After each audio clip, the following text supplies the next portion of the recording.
E aí, galera, bem-vindo ao Historizado Company, a história de tudo, para mais uma aula para o seu Enem aí, ó, né?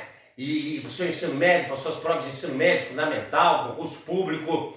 Hoje nós vamos tratar ainda dentro da Alta Idade Média, justamente sobre o chamado Império Bizantino aí. O Império Bizantino. Professor, que Império Bizantino? O que é esse Império Bizantino? O Império Bizantino, ele seria então o Império Romano do Oriente. Aí, o Império Romano do Oriente. Isso aí, isso mesmo.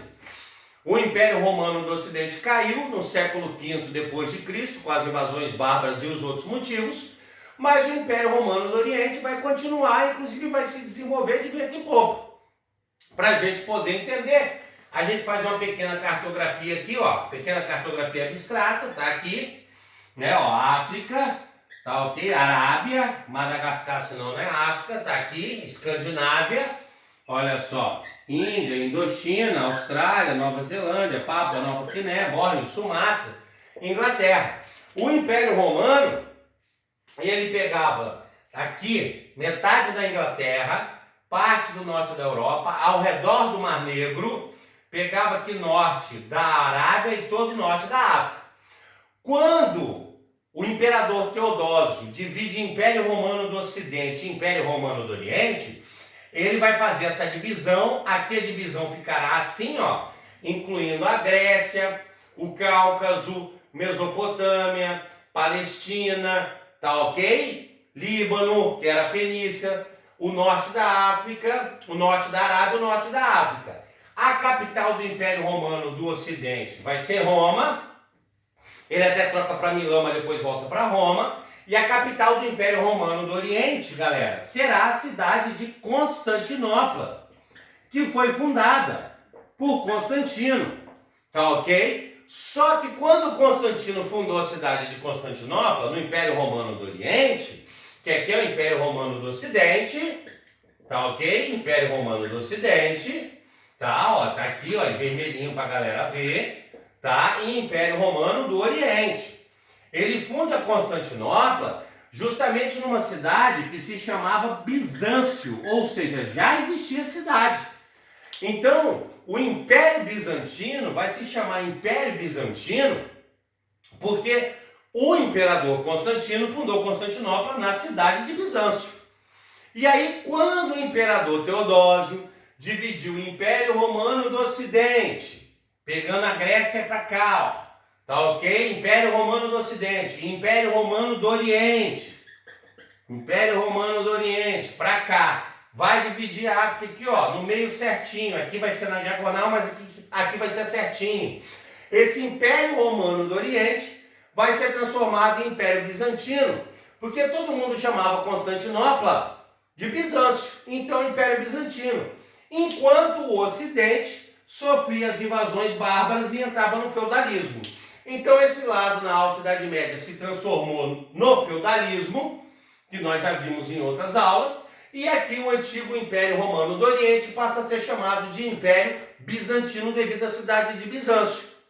Curiosidade, a cidade de Bizâncio e Constantinopla hoje é a cidade de Istambul, na Turquia aí, ó.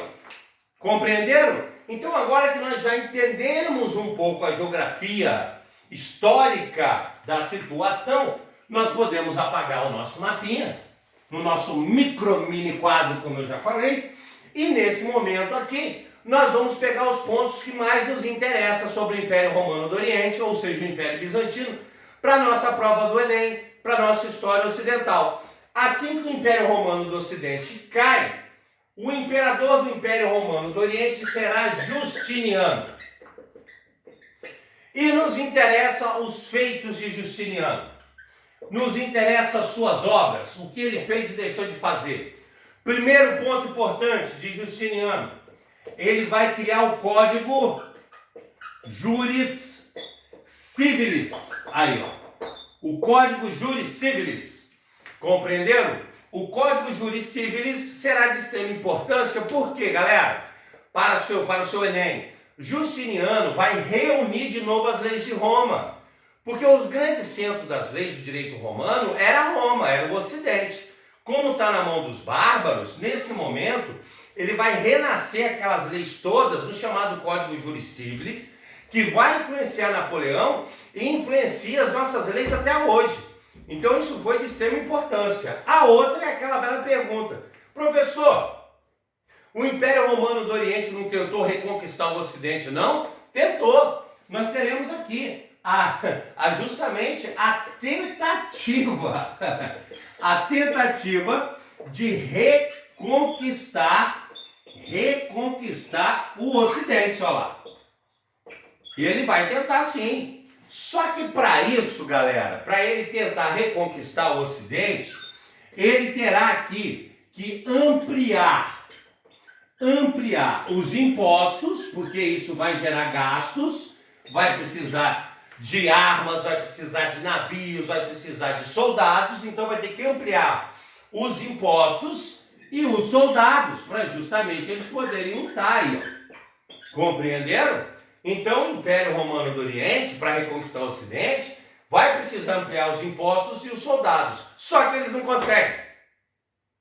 Os caras tomam parte da Península Itálica, tomam Roma, aí vai lá os bárbaros e toma de novo. Eles vão lá, toma de novo o território da Itália, tenta reconquistar, vai lá os bárbaros e tomam de novo. Chegou o momento em que essas tentativas de reconquistar o Ocidente, galera, começou a prejudicar o Império Bizantino, começou a prejudicar, tá ok, o andamento do Império Romano do Oriente. Foi quando ocorreu, e isso importa para o nosso Enem, o que nós chamamos aqui, então, de revolta de Nike.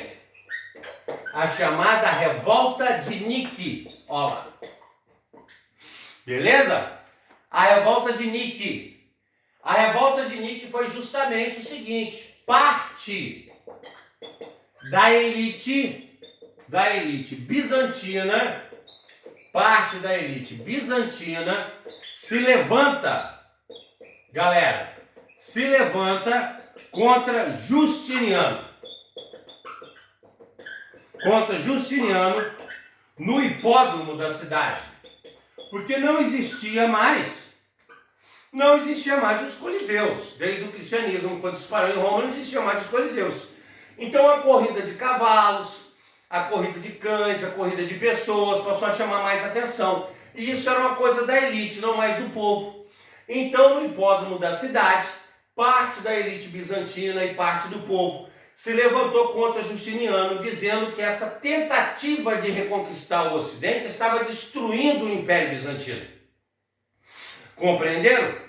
Essa revolta foi conhecida como revolta de Nike, que vocês conhecem como tênis Nike. Isso, que Nike é a deusa da velocidade. Tá entendendo? Mesmo o Império Bizantino sendo cristão, o lugar ficou conhecido com o nome da deusa pagã ainda. Nike é a deusa da velocidade, por isso que o nome do tênis é Nike, tem o símbolo da velocidade, aquele símbolozinho. Entenderam? E aí, nesse momento, tá, vai ter a revolta, mas o general Belisário massacra um movimento aí, ó. O general Belisário massacra um movimento. Compreenderam? O movimento será massacrado, não tem jeito, olha só. Mas Justiniano, nesse momento, desiste então de reconquistar o Ocidente. E o Ocidente então entra no processo do feudalismo, da Igreja Católica comandando, influenciando esse Ocidente. Nasce o Reino Franco naquela região, como nós já vimos em outras aulas. E o Império Romano do Oriente vai durar mais 500 anos, de 476 a 1453, quando ele vai cair, a gente vai ver. Esse é um ponto que interessa para o nosso Enem, esse é um ponto que interessa para a nossa história ocidental. Tá claro? Porque agora eu vou partir para o segundo ponto, que aí já não tem nada a ver mais com Justiniano, que costuma cair nas suas provas. Seria justamente o chamado cisma do Oriente. A sua prova pergunta, o senhor Enem pergunta, o que foi o cisma do Oriente? A separação da Igreja Católica. É a primeira separação da igreja, a separação da igreja católica. Nesse momento, vai continuar existindo a igreja católica, apostólica romana, tendo como líder, galera, o Papa, e tendo como seu grande centro Roma. E nasce lá no Império Bizantino, a igreja ortodoxa cristã. Aí, a igreja ortodoxa cristã. Esse é o cisma do Oriente no ano de 1054. Não esqueçam, anotem aí, no ano de 1054. Onde os líderes da igreja ortodoxa serão chamados patriarcas. Não vai ser um só, serão vários. E a primeira sede dela, claro, será em Constantinopla. Em Constantinopla. Nesse momento, todo o Império Bizantino se torna ortodoxo. Compreenderam? Então a Grécia, hoje, o leste europeu, a Rússia, são os maiores representantes da Igreja Ortodoxa. A cultura ortodoxa se espalha pelo Império Bizantino, ou seja, da Grécia para o leste europeu e para toda a Rússia. Então hoje os maiores representantes da cultura ortodoxa são os russos. E o leste europeu, com a Lituânia, Estônia, Letônia, parte da Romênia, a Grécia, compreenderam? A Ucrânia, tá? Os motivos para essa separação serão, nós teremos aqui, os motivos para a separação serão os seguintes, 2. Primeiro deles, o movimento iconoclasta. O movimento iconoclasta, ele pregava a quebra das imagens. Mas por que isso? A Igreja Católica, ela ainda influenciava o Império Bizantino. Ora, o Império Bizantino era cristão católico. E a Igreja Católica, lá de Roma, no meio dos bárbaros, mandava no Império Bizantino. Chegou um momento que o Império Bizantino começou a falar assim, ora, eu sou o antigo Império Romano. A Igreja Católica é uma igreja de bárbaros. A Igreja Católica é uma igreja ligada aos bárbaros. Nós podemos ter a nossa própria igreja. Não vamos mais aceitar as imagens esculpidas da Igreja Católica. Porque só a Igreja Católica podia fazer as esculturas e mandar para lá. Eles então pregam um movimento chamado movimento iconoclasta, que pregava a quebra das imagens feitas pela Igreja Católica no Império Bizantino. Eles vão destruir tudo quanto é imagem que existe. E o outro movimento, que aí vai pesar mais para a Igreja Católica, foi justamente o movimento monoficista. Ou seja, physis, físico, monoficista. Os ortodoxos vão dizer que Jesus só teve um corpo, o corpo espiritual. E que, na verdade, esse corpo espiritual de Jesus teria se tornado mais denso, parecendo com um corpo de carne. Essa era a ideia, parecendo com um corpo de carne. Compreenderam? Mas a Igreja Católica lá no Ocidente, galera, não aceitou a ideia. E enviou justamente seus membros para questionar Constantinopla. Tanto que quando São Bento chega lá, Bento é questionado, e os demais que foram com ele são expulsos de Constantinopla. Nesse momento a Igreja Católica considera isso um afrontamento à cristandade. É quando então a Igreja Católica de Constantinopla se autodeclara independente de Roma, nascendo a Igreja Cristã Ortodoxa Grega. Isso interessa também para sua prova. O que foi o cisma do Oriente? A separação da Igreja Católica em Igreja Católica Apostólica Romana, e nasce na Grécia, nasce em Constantinopla, no Império Bizantino, a Igreja Ortodoxa Grega. Ficou claro?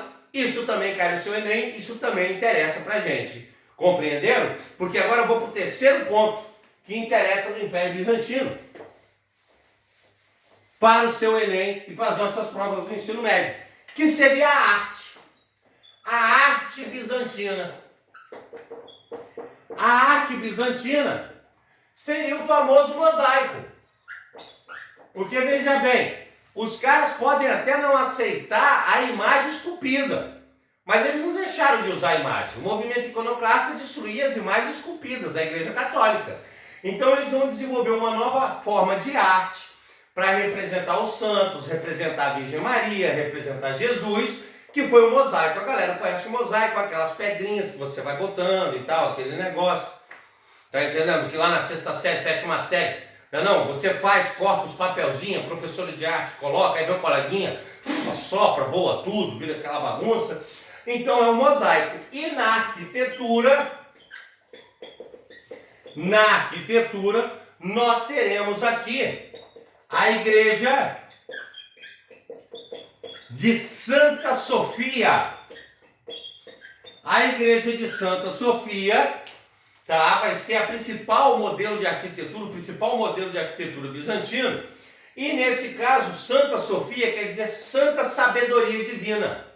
Ela é uma igreja gigantesca, tem 4 pilares fortíssimos com uma cúpula de mármore gigante por fora. A igreja de Santa Sofia, ela é muito simples por fora, mas por dentro, galera, ela era toda decorada. Por que isso? Pergunta o seu Enem. Justamente porque a igreja de Santa Sofia é a igreja da Santa Sabedoria de Deus, que Sofia é sabedoria em grego, como vocês sabem. Então, como é a sabedoria de Deus? Né? Simples por fora e belo por dentro. Então a igreja de Santa Sofia seguiu essas regras. Então na arte bizantina tem um mosaico e na arquitetura, para sua prova, a construção da igreja de Santa Sofia. Veja bem, galera, o Império Bizantino vai ser invadido pelos muçulmanos, nós veremos isso nas cruzadas. A igreja de Santa Sofia hoje é uma mesquita.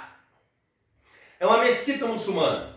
Mas os muçulmanos não destruíram a arte cristã, porque como nós vimos na aula de Islã, Jesus é um profeta do islamismo. Então, o que os muçulmanos fizeram na igreja de Santa Sofia? Transformaram ela numa mesquita e os espaços internos que não eram decorados, eles decoraram com os arabescos, que é aquela arte muçulmana de escrever assim, e também com as figuras geométricas. Compreenderam? Então, hoje a igreja de Santa Sofia, ela faz parte da cultura islâmica e é uma mesquita. Porque o Império Bizantino tem sua queda em 1453 e a queda do Império Bizantino em 1453 é o marco de virada da Idade Média para a Idade Moderna. Tá claro até aqui? Eu espero que sim, espero que estejam gostando. Se estão gostando, dá seu like aí, tá ok? Se inscreva no canal, marca o sininho para ter as notificações, porque aqui a gente fecha a Alta Idade Média. E aí eu quero fazer uma comparação importantíssima sobre o fim da Alta Idade Média para a gente entender a Baixa Idade Média e entender o mundo de hoje. Prestem muita atenção. Vou fazer a nossa famosa cartografia. Península Ibérica, Península Itálica, Península Grega. Mar Negro, está aqui. Região do Chifre da África, Sinai, Arábia, Índia, Indochina, Madagascar, se não é África, Escandinávia, Vladivostok, Coreia, Japão, Filipinas, aqui ó, Austrália, Nova Zelândia, Papua Nova Guiné, Bórneo, Sumatra, Sri Lanka, Inglaterra, Irlanda, Islândia. Pronto. Ora, professor, por que você fez toda essa parte do mapa mundi aí? Porque no fim da Alta Idade Média, nós aprendemos que a Alta Idade Média vai do século V ao século XV. São 1000 anos de Idade Média. Mas nós vimos que a Idade Média, galera, se divide em Alta Idade Média, que vai do século V ao X, e Baixa Idade Média, que vai do X ao XV. Então nós vimos na Alta Idade Média, nós vimos o feudalismo se formar no Ocidente. Então nesse momento aqui, nasce a civilização cristã ocidental. A civilização cristã ocidental. Onde hoje é França, Portugal, Espanha, Itália, Alemanha, né, Noruega, Finlândia. Aqui nasce a civilização cristã ocidental. No fim da Alta Idade Média, século X. Aí nós temos aqui, durante a Alta Idade Média, o Islã, que também nasceu na Alta Idade Média, e o Islã vai se espalhar por todo esse território, inclusive invadindo a Península Ibérica, que nós vimos no Reino Franco, e depois sendo expulsos na Guerra de Reconquista, que vai dar origem a Portugal e Espanha. O Islã se espalha para cá também. E aí, de extrema importância, o Império Bizantino, que era esse pedacinho da Grécia, parte aqui, ó, vai perder seus territórios para o Islã, mas a Igreja Ortodoxa, a ortodoxia, vai pegar essa região da Rússia. Então nasce aqui a civilização cristã ortodoxa. Turma, o que eu quero dizer com isso? No fim da Alta Idade Média, será formada 3 grandes civilizações que existem até hoje na Idade Contemporânea. A civilização cristã ocidental, que depois vai navegar e dominar as Américas, o Islã, a civilização muçulmana que existe até hoje, e a civilização ortodoxa, que além da Grécia tem o leste europeu e toda a Rússia. Ou seja, até hoje existem essas 3 civilizações que se formaram na Alta Idade Média. Então a gente fecha a Alta Idade Média com esse entendimento no século X, e nós vamos entrar na Baixa Idade Média, onde a Baixa Idade Média já começa no porradeiro, as cruzadas. E o que vai ser com as cruzadas? O porradeiro entre as 3 grandes civilizações, olha só. Que, diga-se de passagem, a gente pode observar, até hoje, em pleno século XXI, a civilização cristã ocidental não se entende com a civilização muçulmana, não se entende com a ortodoxa russa, a Rússia com a cristã, isso que um porradeiro. Ficou claro aí o Império Bizantino e o fim da Alta Idade Média para a gente entrar na Baixa Idade Média? É isso aí, então se inscreve no canal, dá um like aí, porque agora você já ficou historizado. Um abraço.